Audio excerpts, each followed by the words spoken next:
Long before medieval church exorcists, there was a king with power over darkness itself. With a single ring, Solomon chained the ancient demons and forced them to confess their secrets, their names, their powers, and what truly breaks them. This is one of history's most forbidden texts, a book that predates the famous magical manuals of medieval Europe by centuries. This is the Testament of Solomon, a work so dangerous that it was hidden in the Vatican libraries, copied in secret, and passed down through underground networks of scholars who understood its terrifying implications. Most people know Solomon as the wise king, the builder of the great temple in Jerusalem, the ruler whose judgment became legendary throughout the ancient world. But the Testament of Solomon reveals something far more extraordinary and disturbing. Solomon is the ultimate exorcist, a figure who didn't merely cast out demons, but systematically cataloged them, interrogated them, and enslaved them to his will. This wasn't the sanitized wisdom literature that made it into official scriptures. This was raw, primal knowledge about the forces that lurk in the shadows of human experience, the entities that ancient peoples believed were responsible for madness, plague, sexual obsession, and the countless forms of suffering that torment humanity. The Testament claims to preserve Solomon's own words, his personal records of encounters with beings whose very names could drive men to madness. The text emerged from a world where the boundaries between the physical and spiritual realms were paper thin, where demons weren't metaphors for psychological states, but actual entities with names, personalities, and specific areas of influence. This was a universe where a sufficiently powerful human could summon these forces, compel them to reveal their secrets, and even force them into service. But why was this knowledge considered so dangerous? Why did early Christian communities hide this text while preserving other accounts of Solomon's wisdom? The answer lies in what the demons themselves revealed when forced to confess their methods, their weaknesses, and their ultimate purposes. Their testimonies painted a picture of reality that challenged everything people thought they knew about the nature of good and evil, about the source of human suffering, and about the hidden mechanisms that govern the world. The Testament of Solomon wasn't just another magical text. It was a systematic investigation into the dark forces that shaped human destiny. It provided names, methods, and countermeasures for dealing with entities that most people could only experience as inexplicable misfortune or psychological torment. For those who took it seriously, it offered unprecedented power over the unseen forces that influenced human life. Yet the text also contained warnings that would prove prophetic. The very demons that Solomon bound would eventually turn against him, exploiting the pride and weakness that his power had fostered. The Testament suggests that even the greatest wisdom and supernatural authority are ultimately vulnerable to the corrupting influence of the forces they seek to control. What did these ancient demons confess when compelled to speak? What secrets did they reveal about the nature of evil itself? And why did Solomon's ultimate victory over darkness lead to his own destruction? The story begins with Solomon at the height of his power, ruling over an empire that stretched from Egypt to the Euphrates. The Temple of Jerusalem was under construction, and workers labored day and night to create a dwelling place worthy of the God of Israel. But something was interfering with the sacred work, a malevolent presence that tormented the workers and disrupted the construction. According to the Testament, one of the young workers came to Solomon in desperation. The youth had been targeted by a demon that drained his strength each night, leaving him unable to perform his duties. The boy's wages went to support his family, and his supernatural affliction threatened to plunge them into poverty and starvation. Solomon, moved by compassion and righteous anger, prayed for divine intervention. The text describes how his prayer was answered in the most dramatic fashion imaginable. The archangel Michael himself appeared to the king, bearing a gift that would change the course of history. The gift was a ring, not an ordinary piece of jewelry, but a signet marked with the ineffable name of God. Michael explained that this ring would give Solomon power over every unclean spirit, every demon, every malevolent entity that plagued humanity. With this divine weapon, Solomon could summon, bind, and command the forces of darkness themselves. The ring's power was not merely coercive, but revelatory. Any demon compelled by its authority would be forced to speak truthfully, to reveal its true nature, methods, and weaknesses. Solomon would become not just an exorcist, but an investigator of evil itself, gathering intelligence about the enemy forces that had tormented humanity since the beginning of time. Solomon's first target was the demon that had been afflicting his worker. Using the ring's power, he summoned the entity and demanded its confession. The demon revealed itself as one of the lesser spirits of sexual obsession, a being that fed on human vital energy and delighted in causing suffering. But more importantly, it revealed the name and invocation that could banish it permanently. Word of Solomon's success spread throughout the kingdom and beyond. People came from distant lands, bringing reports of demonic afflictions and supernatural torments. Each case became an opportunity for Solomon to expand his knowledge of the dark realm. He developed a systematic approach to his investigations, carefully recording each demon's name, appearance, area of influence, and the specific methods that could overcome it. The Testament describes how Solomon established what amounted to a supernatural research facility. He had scribes record every detail of his encounters with demons, creating a comprehensive database of infernal knowledge. Maps were drawn showing the territories controlled by different demonic hierarchies. Genealogies were compiled, tracing the relationships between various evil spirits. Most importantly, detailed instructions were preserved for summoning and binding each type of entity. As Solomon's reputation grew, so did the complexity of the cases brought to him.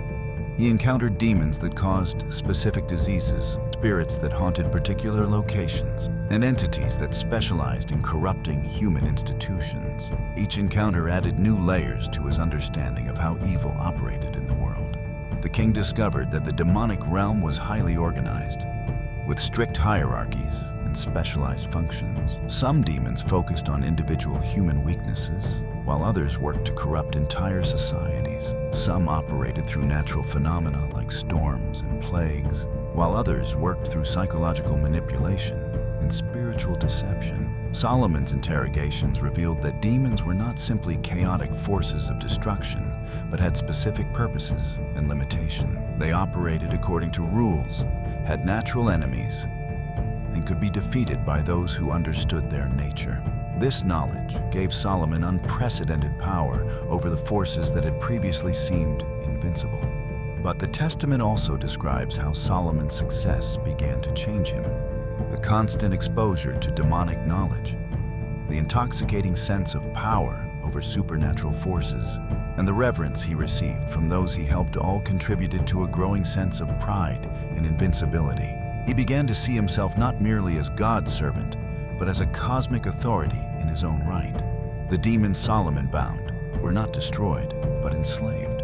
He discovered that their supernatural strength and knowledge could be turned to useful purposes if properly controlled. This realization led to the most ambitious project in the Testament's narrative, the use of demonic labor to construct the temple of God itself. The most dramatic section of the Testament records Solomon's encounters with the great princes of the demonic realm. These were not minor spirits, but ancient entities, whose influence shaped the fundamental patterns of human suffering and evil. The first of these great demons was Asmodeus, the king of all demons according to the text. When Solomon summoned him using the divine ring, Asmodeus appeared as a figure of terrible beauty and obvious power. His confession revealed the scope of his influence over human relationships and sexuality. Asmodeus spoke of his delight in destroying marriages, particularly targeting newlyweds in their first moments of intimacy. He described how he would twist natural desire into obsession, jealousy, and perversion. Love, he explained, was his particular enemy because it represented the closest thing to divine unity that humans could experience. His mission was to corrupt that unity, turning love into possession, passion into violence, and intimacy into exploitation. But Asmodeus also revealed his weakness. Despite his terrible power, he was completely vulnerable to the invocation of the archangel Raphael. The mere mention of Raphael's name would cause him to flee in terror, his power broken and his influence nullified. Solomon carefully recorded this information, along with the specific rituals and prayers that could invoke Raphael's protection. The second great demon was Beelzebub, who appeared before Solomon's throne claiming authority over all the demons of the air. His confession was perhaps the most disturbing of all, as he described his method of operation through deception and corruption of truth itself. Beelzebub revealed that he specialized in corrupting religious leaders and prophets. He would appear to them in dreams and visions, presenting himself as an angel of light or even as a divine messenger. Through subtle lies mixed with enough truth to seem credible, he would gradually lead them away from authentic spiritual insight toward pride, ambition, and the pursuit of power over others. The demon explained how he particularly targeted those with genuine spiritual gifts, recognizing that corrupted holy men could do far more damage than ordinary sinners. He described sitting on golden thrones in the heavens, a false deity receiving worship from those who thought they were serving God. His weakness, he admitted, was the name of the true God spoken with genuine faith and humility. Solomon summoned dozens of other demons, each with their own area of specialization. There was Lix Tetrax, who caused stomach ailments and could only be defeated by barley water mixed with salt. Kunopagos appeared as a horse and caused seasickness, but fled at the sight of palm branches. Onoscalas had the legs of a donkey and seduced men in their sleep, but was powerless against the name of Michael. Each demon revealed not only their methods, but their limitation. They were bound by cosmic laws that prevented them from acting beyond their designated spheres. They could not directly force humans to sin, but could only tempt and deceive. They were vulnerable to specific names, objects, and rituals that connected to their divine opposites. The most disturbing revelation was how these demons worked together in a coordinated system. They would pass victims from one to another, each adding their particular form of torment to create cascading patterns of destruction. A person might first be attacked by a demon of pride, then handed over to spirits of anger, lust, and despair in sequence, each building on the damage done by the previous entity. Solomon also learned that demons could inhabit objects, locations, and even institutions. Some demons specialized in corrupting governments, others in perverting religious organizations, and still others in destroying families and communities. The scope of their influence was vast and systematic.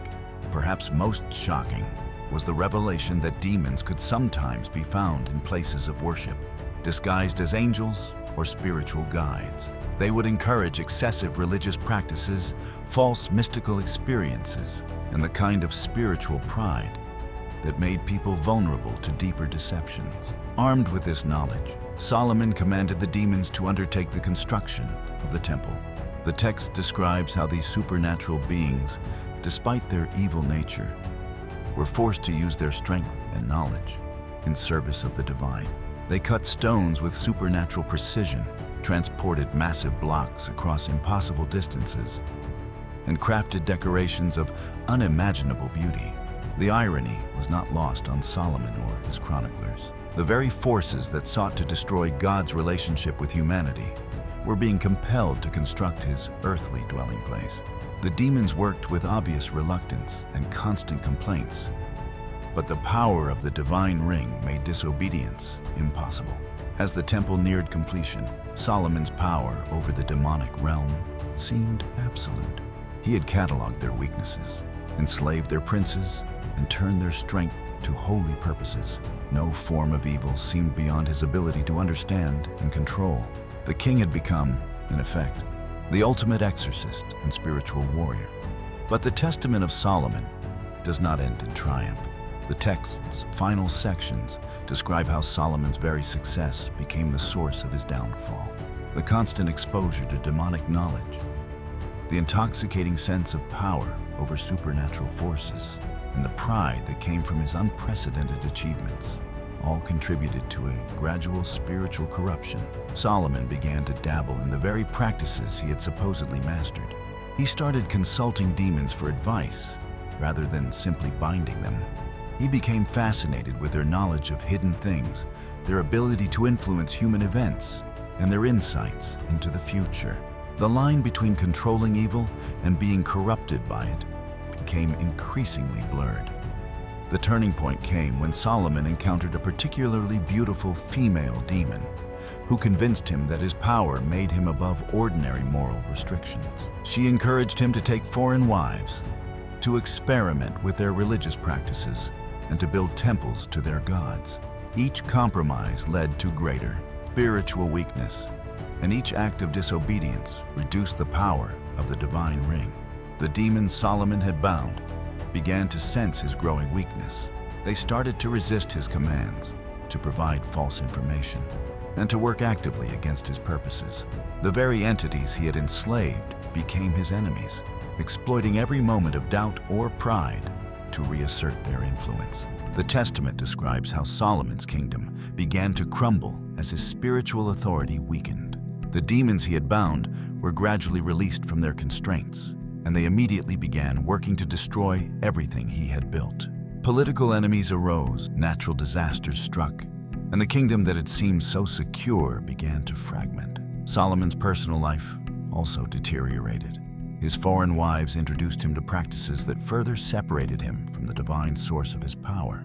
He began to worship idols, to participate in rituals dedicated to demons, and to use his remaining supernatural abilities for selfish purposes rather than service to God. The temple that had been built by demonic labor under divine command became a symbol of Solomon's spiritual failure. The very demons who had constructed it now worked to corrupt the worship that took place within its walls. The building remained physically magnificent, but its spiritual purpose was gradually undermined by the forces that had been compelled to create it.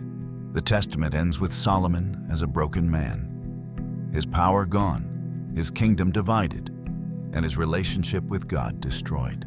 The demons he had once commanded now tormented him without restraint. The knowledge he had gained about their nature and methods had ultimately made him more vulnerable to their influence, not less. This conclusion contains a profound warning about the nature of power and knowledge. The text suggests that even the most legitimate authority over evil forces can become corrupting if it leads to pride and self-reliance. Solomon's downfall was not caused by his enemies, but by his own spiritual weakness, amplified by the very powers he had sought to control. The Testament of Solomon raises disturbing questions about the relationship between good and evil, between knowledge and wisdom, between power and corruption. It suggests that the forces of darkness are not overcome by superior strength or greater knowledge, but by humility, faith, and constant dependence on divine grace. Some scholars dismiss the Testament as mere legend, a collection of folk tales and magical thinking with no basis in reality. Others see it as a profound meditation on the nature of evil and the dangers of spiritual pride. Still others view it as a practical manual for understanding and dealing with the psychological and spiritual forces that continue to torment humanity. But perhaps the most unsettling aspect of the Testament is its suggestion that the forces Solomon cataloged and bound are not historical curiosities, but continuing realities. The demons he named and described are still operating in the world, still using the same methods he recorded, still vulnerable to the same countermeasures he discovered. The text implies that every generation must face these same spiritual challenges, that the battle between good and evil is not a one-time historical event, but an ongoing cosmic struggle. Solomon's knowledge remains relevant because the enemies he fought are still active, still seeking to corrupt and destroy human flourishing. Why did ancient peoples see lust, plague, and madness not as psychological states or natural phenomena, but as living spirits with names and personalities? The Testament of Solomon suggests that this perspective, far from being primitive superstition, might actually be a more accurate understanding of the forces that shape human experience. In our next exploration, we'll examine how the demons Solomon cataloged correspond to modern psychological and social phenomena. We'll discover how ancient methods for dealing with these entities might offer insights for contemporary struggles with addiction, mental illness, and social corruption. The Testament of Solomon challenges us to consider whether our modern, materialistic understanding of these problems might be missing crucial dimensions of their true nature. The king who bound demons and forced them to confess their secrets left us more than just a collection of magical formulas. He left us a warning about the seductive nature of power over evil, a reminder that even the greatest spiritual authority can become corrupted if it loses touch with its divine source. His story suggests that the ultimate victory over darkness comes not through superior knowledge or power, but through humility, faith, and the recognition that we are all vulnerable to the forces we seek to control.